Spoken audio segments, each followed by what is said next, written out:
Por isso, vamos conversar com John Pacheco, da CBN Florianópolis. É isso, muito boa noite e obrigado por atender o nosso convite. Prazer recebê-lo aqui. Onde você está nesse momento? Pode dizer para a gente? E também explica como a população aí de Santa Catarina está enfrentando essa situação, né? Qual o tamanho, o impacto dessas chuvas, né? O tamanho dessa, não sei se dá para chamar de tragédia, talvez seja exagero no momento, né? É isso, Marcos, boa tarde para você, para todo mundo que acompanha o povo. A gente está aqui, eu estou, na verdade, em Florianópolis, onde fica, né, a sede da CBN aqui em Florianópolis, e a gente está acompanhando, então, desde ontem, né, essa chuva realmente com números muito grandes, né, só aqui em Florianópolis foram 390 milímetros de chuva nas últimas 48 horas, então que justificam completamente essas imagens que você vê aí na tela. A cidade de Florianópolis, né, e várias cidades da região litorânea tiveram episódios como enchentes, alagamentos, deslizamentos de terra, quedas de árvore, você vê inclusive carros sendo arrastados, né, casas também foram arrastadas, e a gente tem alguns números que, felizmente, né, apesar da tragédia, apesar de toda a situação, em relacionado a pessoas, os números foram pequenos e dão uma dimensão do que aconteceu. Desde ontem foram registradas 2 pessoas feridas, aqui em Florianópolis, mas infelizmente um óbito foi confirmado na cidade de Governador Celso Ramos, que fica aqui na Grande Florianópolis, a cerca de 50 minutos aqui da capital.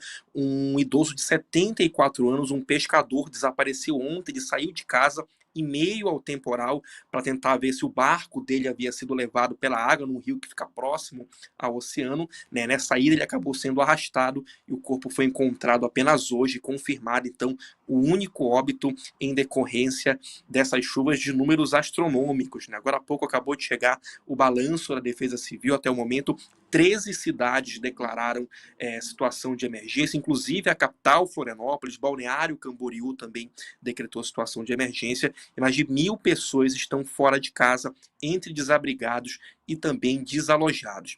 Para a gente ter uma ideia, para você que acompanha a gente ter uma ideia do período, de como aconteceu essa chuva, nem os próprios sistemas meteorológicos aqui do estado previram uma chuva tão forte, né? Algumas cidades chegou a 400 milímetros de chuva, algo que é quase o dobro do esperado para o mês inteiro, caiu num período só de 48 horas, então aí não tem, né, sistema de contenção que dê conta de tudo que possa acontecer. Inclusive, um trecho da BR-101 que corta a cidade de Biguaçu, que chega aqui, né, um dos acessos principais aqui para Florianópolis, um trecho acabou formando uma cratera pela força da água, e esse trecho, então, ele está interditado, não está passando ninguém, e está tendo um acesso alternativo para quem vem para Florianópolis, ou vem do Paraná, do norte do Brasil, do sudeste, rumo ao Rio Grande do Sul, nessa passagem pela BR-101, está interrompido com esse tráfego. Então, para a gente só dimensionar, né, onde aconteceu essa chuva, ela aconteceu de forma maior num trecho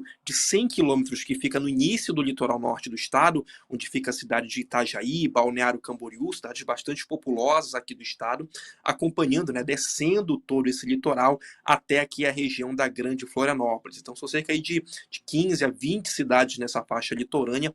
13 decretaram situação de emergência. Uma outra região aqui do estado, que é a região do Vale do Itajaí, onde ficam cidades importantes como Blumenau e Brusque, que ficam a cerca de 60 quilômetros da faixa litorânea, também sofreram com fortes chuvas e também deslizamentos. Falando em deslizamentos, pessoal, o estado, né, a região, a faixa litorânea e o Vale do Itajaí, assim como a Grande Florianópolis, estão em alerta máximo da Defesa Civil para deslizamentos. A chuva foi intensa desde ontem, quase 24 horas de chuva. Agora aqui em Florianópolis, por exemplo, onde eu estou, a chuva passou no período da tarde, não caiu mais, chegou até a abrir um sol, mas ainda os impactos em várias zonas da cidade, aqui da capital Florianópolis, ainda são atingidos. Muitas regiões alagadas, serviços estão restritos, né? As autoridades, inclusive, né, não teve o serviço público não essencial, não foi necessário que as pessoas se deslocassem. Muitas linhas de ônibus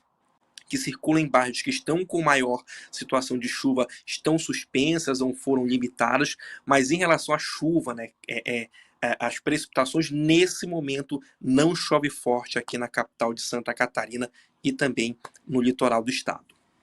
E, John, conta pra gente, você mencionou 13 cidades afetadas, né, mais fortemente, talvez. Conta um pouquinho pra gente, rapidamente, como é que essas cidades estão preparadas ou não para situações como essa, né, que, ao que tudo indica, vão se tornar, ou estão se tornando cada vez mais comuns, né?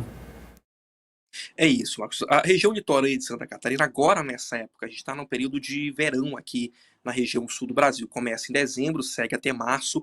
É uma época de seca, onde costuma ter muita chuva nesse período. Mas mesmo com esse grande volume de chuva esperado para essa época, mesmo assim foi uma chuva muito grande num curto período de tempo, né? Só para a gente ter uma ideia, né, eu falei de Florianópolis, foram 390 milímetros de chuva que caiu em 48 horas, mais do que o dobro do esperado por mês. A cidade que mais choveu foi Biguaçu, que fica aqui na Grande Florianópolis, com mais de 400 milímetros de chuva, então mais do que o dobro do esperado por mês, chovendo em pouco menos de 48 horas, né? Então, mesmo que as cidades estejam preparadas, saiba que é um período que se chove muito, mas foi um volume muito grande de água que acabou caindo num curto espaço de tempo e acabou então resultando nesses danos. Muitas cidades alagadas, carros arrastados, muros foram derrubados, árvores também, por causa desse impacto da chuva que realmente foi um grande volume. E o que também, né, a gente tem por aqui é que não estava previsto. A gente acompanha a meteorologia por aqui sempre e realmente o volume tão grande de chuva não estava previsto, o que acabou surpreendendo muita gente que não imaginava, né? Mas está num período de férias, recebendo muitos visitantes. Florianópolis, nessa época do ano, né, a população aumenta quase 30%, 40% a mais em função do fluxo de turistas e toda essa gente também no nosso litoral inteiro sofrendo com esses impactos desses fortes temporais assim que vieram de uma forma muito grande, né? Um volume muito grande num curto espaço de tempo.